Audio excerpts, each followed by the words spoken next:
തിരുവനന്തപുരം ബാലരാമപുരത്ത് പണയം വെച്ച സ്വർണവുമായി മുങ്ങിയ പ്രതി പിടിയിൽ. ബാലരാമപുരം മുടവൂർപ്പാറ സ്വദേശി അനിലാണ് പിടിയിലായത്.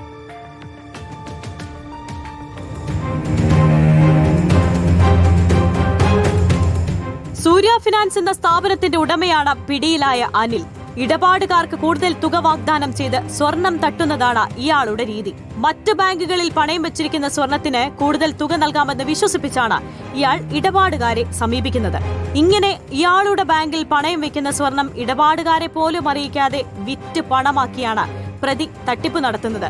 വാങ്ങിയ പണം മടക്കി നൽകിയിട്ടും സ്വർണം ലഭിക്കാതെ ആയതോടുകൂടിയാണ് ഇടപാടുകാർ തട്ടിപ്പ് തിരിച്ചറിഞ്ഞത്.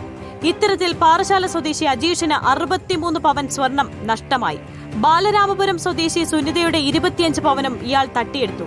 ഇരുവരും നൽകിയ പരാതിയിലാണ് പോലീസ് അനിലിനെ അറസ്റ്റ് ചെയ്തത്. ബാലരാമപുരം കൂടാതെ ജില്ലയിൽ മറ്റ് പലയിടങ്ങളിലും ധനകാര്യ സ്ഥാപനങ്ങൾ പ്രതി നടത്തുന്നുണ്ട്. ഇത്തരത്തിൽ കൂടുതൽ തട്ടിപ്പുകൾ ഉണ്ടോ എന്ന് പരിശോധിക്കാൻ ഒരുങ്ങുകയാണ് ബാലരാമപുരം പോലീസ്. റിപ്പോർട്ടർ, തിരുവനന്തപുരം.